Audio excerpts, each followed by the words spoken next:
Welcome back to Ayush and Akanksha YouTube channel. ಮಲ್ಲಿಗೆ ಗಿಡಗಳ ಉತ್ತಮ ಬೆಳವಣಿಗೆಗಾಗಿ ನಾವು ಗಿಡಗಳಿಗೆ ಗೊಬ್ಬರವನ್ನು ಹಾಕ್ತಾ ಇರಬೇಕಾಗ್ತದೆ.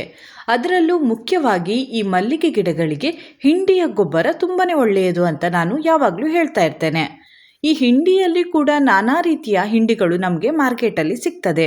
ಆ ಎಲ್ಲ ಹಿಂಡಿಗಳಲ್ಲಿ ಈ ಮಲ್ಲಿಗೆ ಗಿಡಗಳಿಗೆ ತುಂಬ ಉತ್ತಮವಾದ ಹಿಂಡಿ ಯಾವುದು, ಹಾಗೆ ಯಾವ ಹಿಂಡಿಯನ್ನು ಗಿಡಗಳ ಬುಡಕ್ಕೆ ಹಾಕಬಾರ್ದು, ಈ ಎಲ್ಲ ವಿಷಯಗಳನ್ನು ಇಂದಿನ ಈ ವಿಡಿಯೋದಲ್ಲಿ ನಾನು ನಿಮ್ಮ ಜೊತೆ ಶೇರ್ ಮಾಡ್ಕೊಳ್ತಾ ಇದ್ದೇನೆ.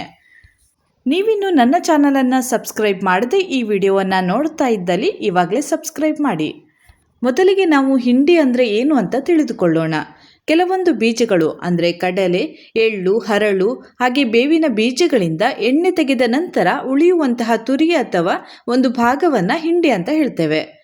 ಹೀಗೆ ನಮಗೆ ಮಾರ್ಕೆಟಲ್ಲಿ ಕಡಲೆ ಹಿಂಡಿ, ಹರಳು ಹಿಂಡಿ ಹಾಗೆ ಬೇವಿನ ಹಿಂಡಿ, ಎಳ್ಳು ಹಿಂಡಿ ಈ ರೀತಿಯಾಗಿ ವಿವಿಧ ರೀತಿಯ ಹಿಂಡಿಗಳು ಸಿಗುತ್ತದೆ. ಇದಲ್ಲದೆ ತೆಂಗಿನಕಾಯಿಯ ಒಂದು ಎಣ್ಣೆಯನ್ನು ಮಾಡಿದ ನಂತರ ತೆಂಗಿನಕಾಯಿಯ ಒಂದು ಹಿಂಡಿಯೂ ಕೂಡ ನಮಗೆ ಸಿಗ್ತದೆ. ಇದಿಷ್ಟು ಹಿಂಡಿಗಳಲ್ಲಿ ನಮ್ಮ ಮಲ್ಲಿಗೆ ಗಿಡಗಳಿಗೆ ಯಾವ ಹಿಂಡಿ ಉತ್ತಮ ಅನ್ನೋದನ್ನು ಈಗ ನಾನು ತಿಳಿಸ್ತೇನೆ. ಮೊದಲಿಗೆ ನಾನು ಹೆಚ್ಚಾಗಿ ಉಪಯೋಗಿಸುವಂತಹ ಕಡಲೆ ಹಿಂಡಿಯ ಬಗ್ಗೆ ಹೇಳ್ತೇನೆ. ಕಡಲೆ ಹಿಂಡಿಯನ್ನು ನಾವು ಗಿಡಗಳಿಗೆ ಹಾಕುವುದರಿಂದ ಹೂವಿನ ಪ್ರಮಾಣ ಹೆಚ್ಚಾಗ್ತದೆ. ಹಾಗೆ ಗಿಡದ ಬೆಳವಣಿಗೆ ತುಂಬ ಚೆನ್ನಾಗಿ ಆಗ್ತದೆ. ಹಾಗೆ ಬೇರು ಕೂಡ ಸ್ಟ್ರಾಂಗ್ ಆಗ್ತದೆ. ನಾವು ಆಗಾಗ ಅಂದರೆ 15 ದಿನಕ್ಕೊಮ್ಮೆ ಗಿಡದ ಬುಡದ ಮಣ್ಣಿಗೆ ಹಾಕುವುದರಿಂದ ಮಣ್ಣು ಕೂಡ ಒಳ್ಳೆಯ ರೀತಿಯಲ್ಲಿ ಫಲವತ್ತತೆಯನ್ನು ಹೊಂದುತ್ತದೆ, ಅದರ ಗುಣಮಟ್ಟ ಹೆಚ್ಚುತ್ತದೆ ಅಂತಲೇ ಹೇಳಬಹುದು. ಹಾಗೆ ಹರಳು ಹಿಂಡಿಯನ್ನು ನಾವು ಗಿಡಗಳಿಗೆ ಹಾಕುವುದರಿಂದಲೂ ಕೂಡ ಇಷ್ಟೇ ಪ್ರಯೋಜನಗಳಿವೆ. ಹರಳು ಹಿಂಡಿಯಲ್ಲಿ ನೈಟ್ರೋಜನ್ ಅಂಶ ಜಾಸ್ತಿ ಇರ್ತದೆ ಅಂತ ಹೇಳ್ತಾರೆ. ಇದರಿಂದ ಗಿಡಗಳು ಹಸಿರಾಗಿ ಬೆಳೆಯುತ್ತದೆ. ಹಾಗೆ ನಾನು ಆವಾಗ ಹೇಳಿದಂತೆ ಬೇರುಗಳು ಸ್ಟ್ರಾಂಗ್ ಆಗಿರ್ತದೆ. ಹೆಚ್ಚು ಹೆಚ್ಚು ಹೂವನ್ನು ನಾವು ಹರಳು ಹಿಂಡಿಯನ್ನು ಹಾಕುವುದರಿಂದ ಪಡೆಯಬಹುದು.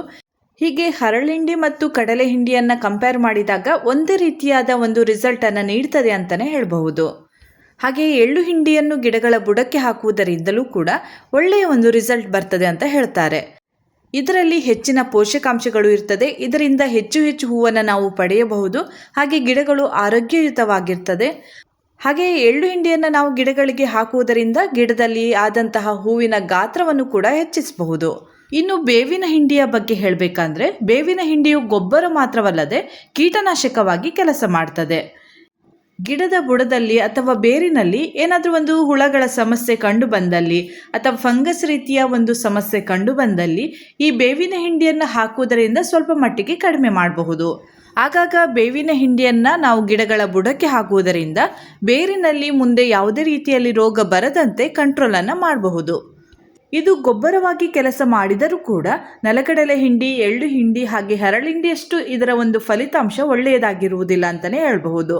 ಹಾಗಾಗಿ ನೀವು ಇದನ್ನು ಗಿಡದ ಬುಡಕ್ಕೆ ಹಾಕಬೇಕಂತ ಇದ್ದಲ್ಲಿ ಬೇರೆ ಹಿಂಡಿಯ ಜೊತೆಗೆ ಇದನ್ನು ಹಾಕಿದರೆ ಒಳ್ಳೆಯದು.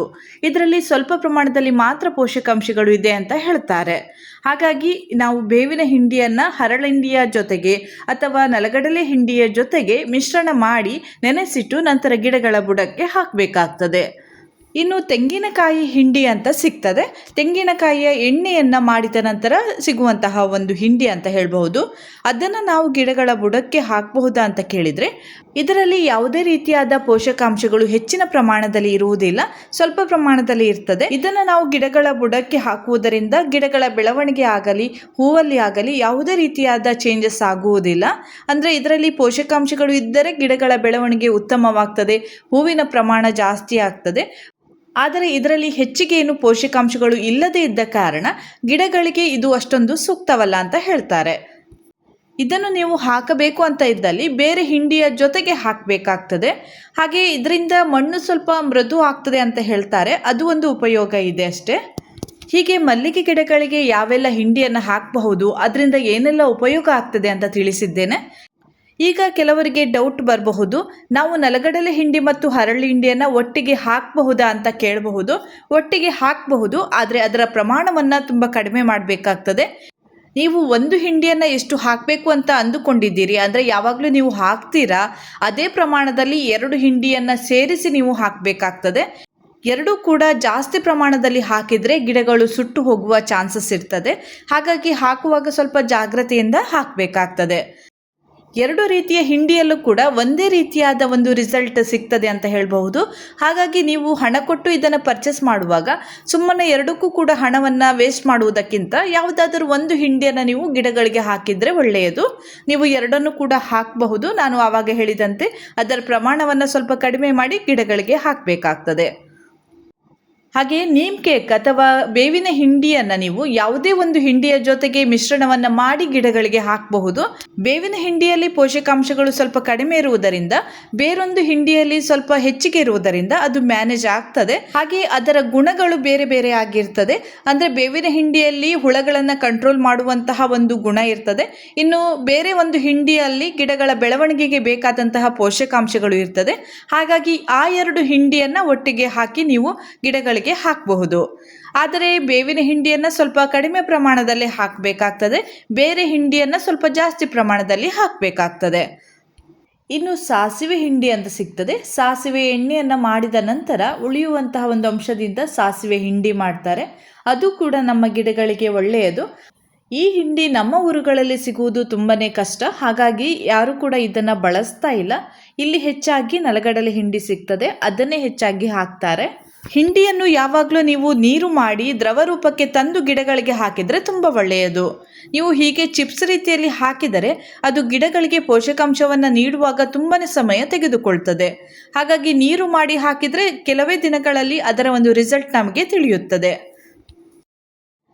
ಹೀಗೆ ಮಲ್ಲಿಗೆ ಗಿಡಗಳಿಗೆ ನಾವು ಹಿಂಡಿಯನ್ನು ಹಾಕುವಾಗ ನೆಲಗಡಲೆ ಹಿಂಡಿಯನ್ನು ಹಾಕಬಹುದು, ಹರಳು ಹಿಂಡಿಯನ್ನು ಹಾಕಬಹುದು, ಎಳ್ಳಿನ ಹಿಂಡಿ ಸಿಕ್ಕಿದರೆ ಅದನ್ನು ಕೂಡ ಹಾಕಬಹುದು. ಹಾಗೆಯೇ ಇದರ ಜೊತೆಗೆ ಬೇವಿನ ಹಿಂಡಿಯನ್ನು ಕೂಡ ಹಾಕಬಹುದು. ಆದರೆ ಒಬ್ಬರು ನನಗೆ ಕಮೆಂಟಲ್ಲಿ ಕೇಳಿದರು ತೆಂಗಿನಕಾಯಿಯ ಹಿಂಡಿಯನ್ನು ಹಾಕಬಹುದಾ ಅಂತ. ಹಾಗಾಗಿ ನನಗೆ ಈ ಒಂದು ವಿಡಿಯೋವನ್ನು ಮಾಡಬೇಕು ಅಂತ ಅನಿಸಿತು. ತೆಂಗಿನ ಹಿಂಡಿಯಲ್ಲಿ ಪೋಷಕಾಂಶಗಳು ಕಡಿಮೆ ಇರ್ತದೆ. ಹಾಗೆಯೇ ಇರುವೆಗಳು ಬರುವ ಚಾನ್ಸಸ್ ತುಂಬಾ ಇರ್ತದೆ. ಇದರಿಂದ ಹುಳಗಳು ಕೂಡ ಉತ್ಪತ್ತಿ ಆಗ್ತದೆ. ಹಾಗಾಗಿ ತೆಂಗಿನಕಾಯಿ ಹಿಂಡಿ ಈ ಮಲ್ಲಿಗೆ ಗಿಡಗಳಿಗೆ ಅಷ್ಟೊಂದು ಒಳ್ಳೆಯದಲ್ಲ. ಬೇರೆಲ್ಲ ಹಿಂಡಿಯನ್ನು ನೀವು ಗಿಡಗಳಿಗೆ ಹಾಕಬಹುದು ಅಂತ ಹೇಳ್ತಾ ಇಂದಿನ ಈ ವಿಡಿಯೋವನ್ನು ನಾನು ಮುಗಿಸ್ತಾ ಇದ್ದೇನೆ. ಮುಂದಿನ ವಿಡಿಯೋದೊಂದಿಗೆ ಮತ್ತೆ ಭೇಟಿ ಆಗ್ತೇನೆ. ನನ್ನ ಈ ವಿಡಿಯೋ ಇಷ್ಟ ಆದರೆ ಲೈಕ್ ಮಾಡಿ, ಶೇರ್ ಮಾಡಿ, ಹಾಗೆಯೇ ಸಬ್ಸ್ಕ್ರೈಬ್ ಮಾಡೋದನ್ನು ಮರಿಬೇಡಿ.